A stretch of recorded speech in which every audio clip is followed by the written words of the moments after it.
Hello Booktube, c'est Jess et bienvenue aujourd'hui sur ma chaîne pour une nouvelle vidéo. Alors je sais, ça fait un petit moment que j'ai pas posté. Je pense que la dernière vidéo que j'ai postée c'était le 24 juillet, donc ça remonte un petit peu. Mais voilà, je pense que j'avais besoin un petit peu de faire aussi une pause au niveau Booktube, etc. pendant cet été. J'ai même pas monté une vidéo alors que j'en ai au moins 9 qui sont en attente d'être montées. Donc oui, je suis très mauvaise élève pour le moment. Mais voilà, j'avais besoin d'une petite pause aussi ici. Et me revoici maintenant pour vous présenter le book haul du mois de juillet, qui est ma foi assez conséquent. Oui, parce qu'en juillet, j'ai fait un peu péter le portefeuille, quoi. Voilà, donc normalement août sera un petit peu plus sage. Enfin, on n'est que le 20, hein, donc il reste encore 11 jours. Mais voilà, je vais quand même essayer d'être un petit peu plus sage en août pour compenser un petit peu mon craquage de juillet. Donc je vais vous présenter d'abord les livres en français, donc qui sont divisés en 3 catégories. Mes achats personnels, les livres consacrés à la cause animale, au végétarisme, véganisme, etc. et les services presse. Ensuite, les hardbacks en anglais et ensuite les paperbacks en anglais. Voilà, on va commencer tout de suite parce que comme je vous dis, il y a du taf. Alors au mois de juillet, j'ai reçu un seul service presse, un service presse que je n'avais d'ailleurs pas demandé. Il s'agit de d'Elise Dev de Emily Collins, donc dans la collection Et moi de chez J.C. Lattès. Donc c'est une romance. Alors c'est une auteure qui est francophone, donc voilà, ça ne me pose absolument aucun problème de le lire en français puisque l'auteur est francophone. Je ne me suis pas encore trop penchée sur le résumé, mais bon, je vois ici que à la première ligne que l'histoire va se dérouler dans le monde de la pâtisserie. Les petites romans, ça reste toujours sympathique, surtout en cette période de l'année, donc pourquoi pas, surtout que j'aime bien la couverture avec la cuillère, ça reste gourmand. On va passer maintenant aux achats personnels. Donc j'ai acheté un livre en VF qui est en fait une traduction. Alors pourquoi est-ce que je l'ai acheté en VF? C'est simplement parce que la VO n'est pas anglaise, donc voilà, je pense que je n'aurais pas pu lire le livre. Je pense que c'était de l'italien à la base, hein. Donc il s'agit de My Dilemma is You de Christina Schippery. Bien qu'avec le nom Christina Schippery, voilà, c'est plus un nom à connotation italienne ou peut-être espagnole, parce que je vous avoue que j'ai du mal à faire la distinction entre les deux langues. C'est une romance young adulte qui me tentait énormément et voilà, du coup je n'ai pas résisté et je me suis acheté ce petit livre de chez PKJ. On va passer maintenant aux livres que j'ai achetés qui sont donc consacrés à la cause animale, au véganisme, au végétarisme. Avant de vous montrer les livres, je voulais d'abord vous faire une petite parenthèse par rapport à cette section véganisme que j'avais créée sur ma chaîne.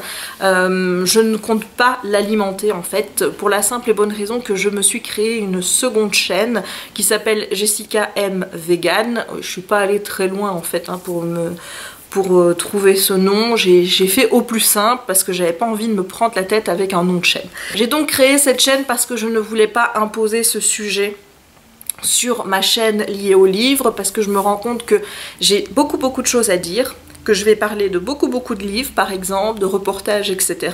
Je vais aussi évoquer des préjugés que les gens ont par rapport au véganisme, par rapport au fait de devenir végétalien, et je trouvais que ça allait être beaucoup pour une chaîne qui est dédiée aux livres, et je n'ai pas envie d'imposer ce sujet qui est encore très délicat, j'ai pu m'en rendre compte ces dernières semaines, à aborder aux personnes qui me suivent ici pour les livres, pour mes avis, et qui ne sont malheureusement pas intéressés par le sujet de l'exploitation animale. Donc comme je n'ai pas envie d'imposer ce sujet à tous, j'ai préféré le séparer et créer une chaîne à part, et je vous invite à vous abonner si vous êtes intéressé, si vous êtes ouvert d'esprit par rapport au véganisme et que vous avez envie de réduire votre consommation de viande ou des choses comme ça. Donc je vous invite vraiment à me suivre sur cette chaîne. Je vous la mettrai en petit i et je vous la mettrai en barre d'infos.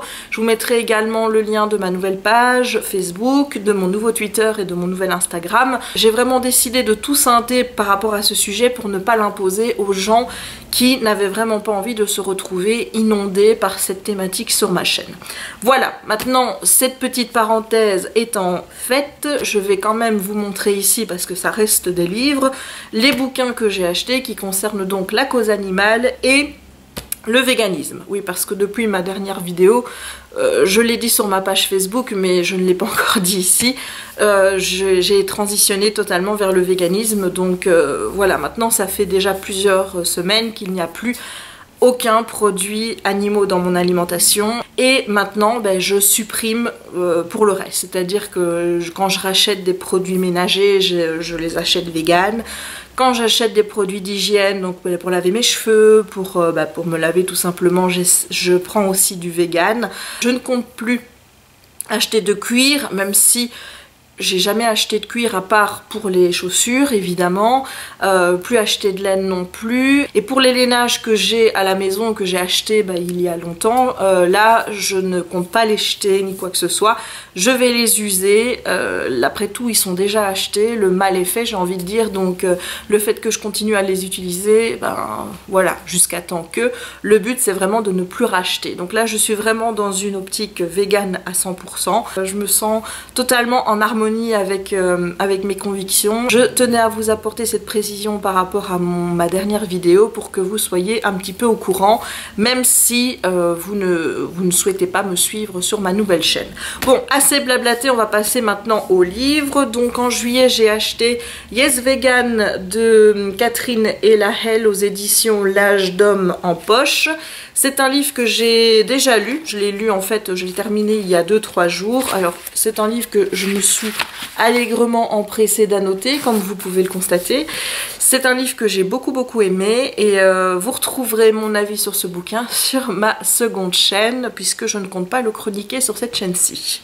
Ensuite j'ai également acheté L'animal est une personne de Franz Olivier Giesberg aux éditions Pluriel. Voilà, je vous montre. Alors celui-ci je l'ai acheté parce que je regarde beaucoup de vidéos consacrées au sujet de l'exploitation animale, consacrées au véganisme, comme vous vous en doutez, et ce monsieur a été invité à l'émission On n'est pas couché, alors qu'Aymeric Caron était toujours chroniqueur. Donc moi je ne regarde pas du tout On n'est pas couché, mais quand j'ai vu l'extrait et quand j'ai vu que ça concernait un bouquin sur la cause animale, j'ai regardé l'extrait et je me suis empressée d'acheter le livre. Il me tarde aussi de le lire pour me faire mon avis. J'ai également acheté Bidoche, l'industrie de la viande menace le monde de Fabrice Nicolino aux éditions Babel Essai. Voilà, donc celui-ci il paraît qu'il est plus brut dans sa façon d'aborder le sujet, donc j'ai hâte de voir aussi ce que ça va donner. J'ai également pris 2 romans graphiques de Rosa B, qui est en fait Insolente Veggie. Alors il y en a qui disent Veggie, mais moi je dis Veggie parce que je trouve que c'est plus joli. Voilà. Cette demoiselle tient un blog depuis plusieurs années où elle critique par des petites planches plutôt humoristiques des positions omnivores par rapport au véganisme, par rapport à l'exploitation animale. Et voilà, je les ai lus tous les deux et j'ai vraiment aimé. Donc le premier s'appelle Insolente Veggie, une végétalienne très méchante. Et le second s'appelle L'antispécisme, c'est pas pour les chiens. Je sais qu'il y en a un nouveau qui va bientôt sortir, je n'ai pas encore la date, mais voilà, c'est sûr que je me l'achèterai. J'aime beaucoup le travail de Rosa B, aussi bien dans ses BD que sur son blog. Je trouve que ces petites planches sont vraiment très bien faites, elles sont assez percutantes et voilà, c'est quelque chose vraiment qui m'a beaucoup plu, donc ça aussi je vous en reparlerai sur ma seconde chaîne. Pour terminer, je voulais vous montrer le bouquin que je m'étais acheté le mois dernier mais que j'ai oublié de vous présenter dans mon dernier book haul. Il s'agit de Recettes végétariennes inratables, publié aux éditions Larousse et c'est de Clémence Roquefort. Donc j'ai vu ce livre sur la chaîne de Maë, donc il y a une touche de rouge, je vous mettrai sa chaîne en barre d'infos, qui est une jeune femme que je suis déjà depuis un moment et que j'aime beaucoup et qui est également devenue végane et qui parle beaucoup de véganisme sur sa chaîne. Donc quand elle a présenté ce bouquin dans lequel il y avait des recettes de steak végétal, ce qui est en fait la raison pour laquelle j'ai acheté le livre, parce que j'ai envie de pouvoir faire mes propres steaks et ne plus acheter de simili-carné dans le commerce. Voilà, j'essaye vraiment de limiter les produits transformés au maximum. et de me consacrer à ma cuisine, à faire mes propres petits plats. Ce qui est vraiment très ludique avec la cuisine végétalienne, c'est que on fait ce qu'on veut en fait. J'expérimente un petit peu tout pour le moment, je rajoute des choses les unes avec les autres et ça finit toujours par être un régal. Je vous l'avoue, depuis que je suis passée végétalienne, déjà végétarienne avant, puisque finalement ça n'a pas changé grand chose, puisque les seules fois où j'ai mangé du fromage, c'est une fois dans un burger et une fois au McDonald's où j'ai voulu essayer le menu en veggie. Il faut savoir que les steaks végétariens sont faits avec du lait, donc forcément ils sont pas végétaliens. Et les seules fois où j'ai mangé des œufs, donc quand j'ai commencé à être végétarienne, c'est chaque fois les blancs d'œufs qu'on vous fout dans les nuggets, les steaks végétariens que vous achetez dans le commerce. Il y a évidemment des recettes là-dedans que je ne ferai pas puisqu'il s'agit de recettes végétariennes dans lesquelles il faut utiliser des œufs par exemple, mais pourquoi pas essayer de les modifier pour les mettre à la sauce végétalienne. En tout cas, voilà, j'ai pas encore fait de recette de ce bouquin pour le moment parce que je vous dis, pour le moment je chipote beaucoup en utilisant finalement pas de recette ou quoi que ce soit. Je fais vraiment au petit bonheur la chance avec ce que j'ai et à chaque fois je vous dis ça m'a réussi et honnêtement je me régale beaucoup plus au niveau de ce que je mange depuis que je ne mange plus de produits transformés déjà, à part évidemment les semi-carnés comme je viens de le dire, ou de viande ou quoi que ce soit. Donc voilà, c'est un régal pour mes petites papilles gustatives et il me tarde vraiment de tester quelques recettes là-dedans, surtout les steaks végétaux à base de haricots rouges. Donc ce sera à mon avis une des premières recettes que je testerai. Et dans la même idée, j'ai acheté Vegan de Marie Laforêt aux éditions La Plage. Donc Marie Laforêt a publié beaucoup de livres sur le véganisme, donc des livres de cuisine, notamment aussi pour Noël, etc. Ils sont dans ma wishlist et je compte bien les acheter puisque comme je vous l'ai expliqué dans ma dernière vidéo, le repas de Noël c'est un petit peu ma hantise, hein. Je me dis qu'est-ce que je vais manger, etc. Et là vous m'avez conseillé les livres de Noël de Marie Laforêt, donc je me sens déjà un petit peu plus rassurée de savoir qu'il existe des livres de cuisine pour Noël pour vegan. Et j'ai vu également un événement dans ma région qui se passait au mois de décembre, une sorte de petit marché de Noël vegan où je me dis que je pourrais également trouver de quoi réveiller mes petites papilles gustatives lors du réveillon. Je suis déjà beaucoup moins stressée par rapport à ça, de savoir que j'aurai une alternative et j'essayerai par la même occasion de faire des apéritifs, etc. qui soient un petit peu plus healthy. En attendant, j'ai le bouquin Vegan de Marie Laforêt. Il regorge d'informations pour les véganes, notamment les erreurs à ne pas commettre, la vitamine B12, où trouver les différents nutriments dont on a besoin comme le calcium, les acides gras oméga 3. Voilà, elle parle également du cas des femmes enceintes, des enfants, des seniors qui voudraient être véganes. Je trouve ce bouquin assez complet, mais là aussi, pour le moment, j'ai pas encore eu trop le temps de me pencher sur les recettes, mais il y en a qui me tentent énormément parce que j'ai vu qu'il y avait des croquettes de fromage sans fromage et ça, comme c'était un de mes petits plats préférés, il me tarde vraiment de voir ce que cette recette vaut. Donc je vous en reparlerai aussi, mais sur mon autre chaîne. Voilà, c'en est terminé pour la partie VF. Maintenant on va passer à la partie VO et donc au hardback. Donc, le premier que je vous présente, il s'agit de Fairest de Marissa Meyer. Donc c'est l'histoire de Levana. Donc bien sûr c'est dans les chroniques lunaires, donc c'est un petit tome à part. Alors c'est le dernier qui me manquait pour que ma collection sur les chroniques lunaires soit complète en VO. J'ai attendu pour l'acheter parce que vous voyez comme il est assez fin et je trouvais le hardback assez cher. Il était aux alentours de 17-18 € et là je l'ai trouvé à 12 € sur Amazon. Donc forcément quand j'ai vu qu'il avait baissé de prix, je me suis ruée dessus. Et voilà, maintenant je suis contente. Ma collection des chroniques lunaires est complète et je me dis qu'il serait peut-être temps que je me mette à les lire à VO. Voilà, je dis ça, je dis rien. J'ai également acheté Bad Romance de Heather Demetrios. Donc il me semble que c'est une auteure que j'ai déjà lue. Je ne saurais plus vous dire le titre de l'autre roman que j'ai lu de cet auteur, mais bon, déjà on en parle de cette couverture. Elle est juste magnifique et le pitch est plutôt intéressant. Donc il s'agit d'une jeune fille qui a envie un petit peu de s'échapper de de sa famille, de son univers, de vivre autre chose.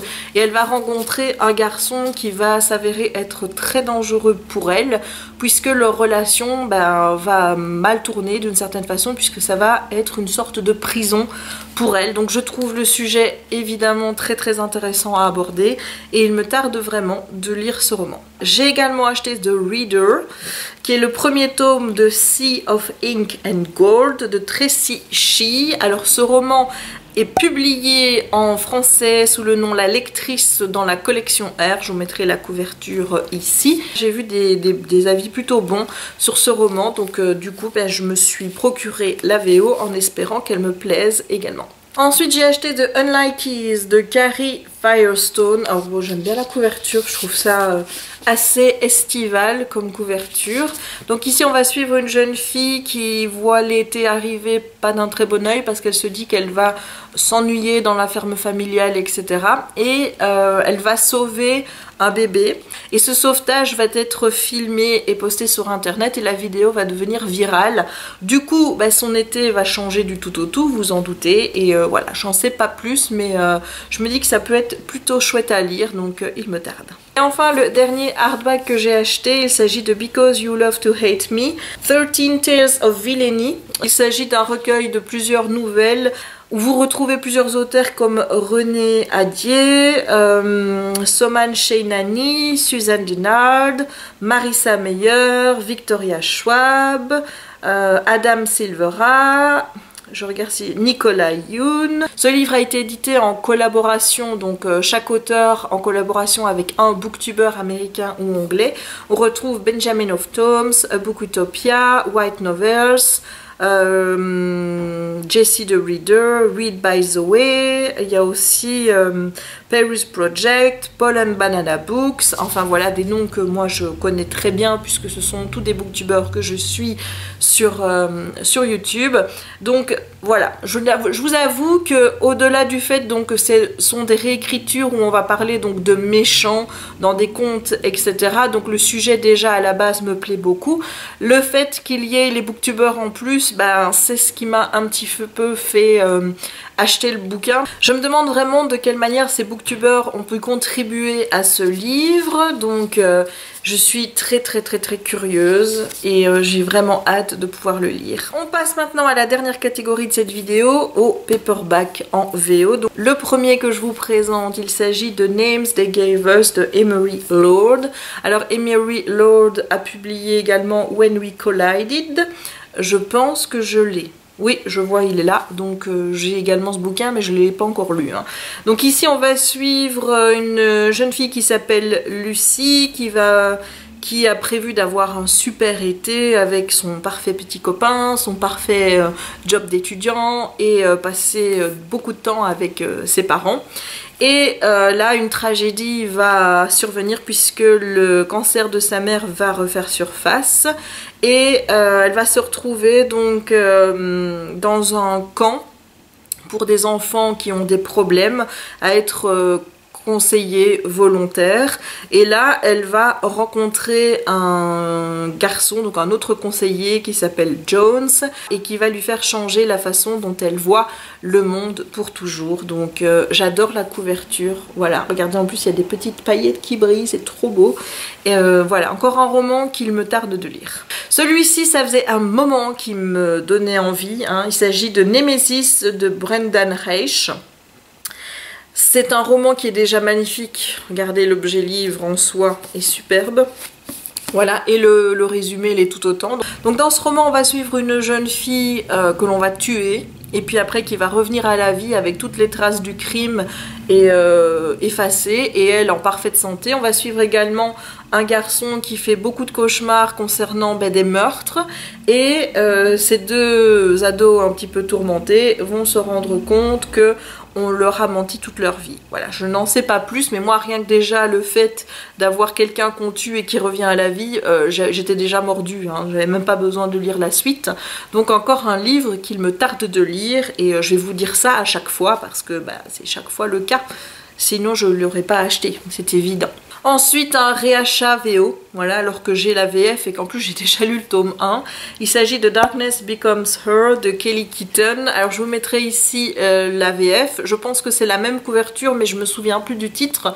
C'est publié chez PKJ, alors j'ai pas tout lu cette saga, mais c'est un livre qui parle de mythologie grecque notamment il me semble, et j'avais vraiment beaucoup aimé, donc comme j'ai envie de pouvoir finir la série et de la lire en anglais, on va recommencer au tome 1, on va se remettre un petit peu les idées en place pour pouvoir la terminer et apprécier la lecture de cette saga qui m'avait déjà beaucoup plu en français. Ensuite, j'ai fait des achats qui n'étaient pas du tout prévus pour le moment, puisque ma politique, maintenant oui j'ai une politique, voilà, c'est de ne plus acheter des tomes 2, 3, etc. tant que j'ai pas lu le tome 1. Et clairement, les deux livres que j'ai achetés ici, ce sont des tomes 2 et 3, et je n'ai toujours pas lu le tome 1. Donc techniquement, j'aurais pas dû les acheter. Mais il y avait urgence, voyez-vous, parce que je me suis rendu compte en regardant ma wishlist sur Amazon que la couverture du tome 3 avait changé. Et je me suis dit, Noudidjou, tu vois qu'ils sont en train de me préparer un changement de cover qui ne va pas du tout coïncider avec la couverture du tome 1. Donc quand j'ai vu qu'il y avait encore des exemplaires disponibles avec l'ancienne couverture, je me suis ruée dessus. Et donc la saga c'est The Grisha, donc de Liv Bardugo, et donc le tome 2, Siege and Storm. Voilà, parce que je voulais vraiment que les couvertures matchent, surtout que je les trouve absolument magnifiques, ces couvertures. Et le tome 3, Rune and Rising, voilà, donc comme ça, maintenant, j'ai assuré les 3 couvertures de la même série. Et je ne serai pas dérangée par un changement de couverture. Donc si vous avez comme moi acheté le tome 1, dépêchez-vous si vous voulez avoir ces couvertures-ci, puisque une réédition est prévue avec changement de cover. J'ai également acheté The Promise of Amazing de Robin Constantine. Bon, je ne vais pas m'étendre sur ce roman, c'est une romance young adulte, comme vous pouvez voir la couverture, je crois que c'est assez évocateur. Donc c'est le genre de petit livre que j'aime lire entre des lectures un petit peu plus difficiles, et j'ai hâte quoi. J'ai également acheté Defy the Stars de Claudia Gray. Donc Claudia Gray, c'est une auteure que je connais pour d'autres sagas qu'elle a publiées notamment chez PKJ. Je pense que ce livre aussi est édité chez Castlemore. Si c'est le cas, je vous mettrai la couverture ici, évidemment, comme je le fais à chaque fois. Je ne sais pas trop de quoi ça parle. Je vous avoue que j'ai complètement craqué sur la couverture. Puis comme je connais déjà l'auteur, je me suis pas posé 1000 questions. J'ai également acheté Follow Me Back de A.V. Geiger, je sais pas comment on prononce son nom, désolé. Alors ce livre-ci, je l'ai acheté parce qu'il a été publié dans la collection R et que les avis étaient très bons. Donc là, je ne sais pas si je vous mettrai la couverture parce que je crois que ça sert à rien vu que le titre et la couverture est la même en VF, donc ça sert à rien que je vous la mette là. C'est exactement la même que celle-ci. J'ai vu de très bons avis sur ce roman qui est issu donc de Wattpad et il me tarde vraiment de le lire. Je pense que ça va être une de mes toutes prochaines lectures. Enfin, un livre qui était sur ma wishlist depuis déjà un moment. Il s'agit de The Love That Splits the World de Emily Henry. Je vous avoue que le résumé de celui-ci est assez intriguant. Donc on va suivre une jeune fille qui s'appelle Nathalie et qui va rencontrer un jeune garçon qui s'appelle Beau. Mais rapidement, elle va commencer à voir les choses différemment autour d'elle. Par exemple, sa porte qui va devenir rouge alors que d'habitude elle est verte. Parfois, sa ville va disparaître pendant plusieurs heures et elle va recevoir des visites d'une mystérieuse apparition qui va la prévenir qu'il lui reste 3 mois pour le sauver. Elle va devoir mettre sa vie en danger pour sauver le garçon qu'elle aime. Voilà, j'ai trouvé vraiment que ce résumé était plus qu'intriguant et voilà, il me tarde de le lire. Et bien voilà mes amis, c'en est tout pour mon book haul du mois de juillet. Comme je vous l'ai dit, il est assez conséquent. Celui du mois d'août devrait être un petit peu plus calme, enfin... Vous savez, avec moi tout est relatif, hein. On verra bien le 31 où on en sera. J'espère que cette vidéo vous a plu. Si c'est le cas, n'hésitez pas à laisser un petit pouce en l'air. N'hésitez pas non plus à commenter la vidéo pour me dire s'il y a des livres dans cette sélection qui vous intéressent, s'il y en a que vous avez déjà lu ou pas. N'hésitez pas non plus à partager la vidéo avec vos amis si vous en avez envie. Et enfin, abonnez-vous si ce n'est pas encore fait. Il ne me reste plus qu'à vous dire à très vite pour de nouvelles vidéos. Ciao!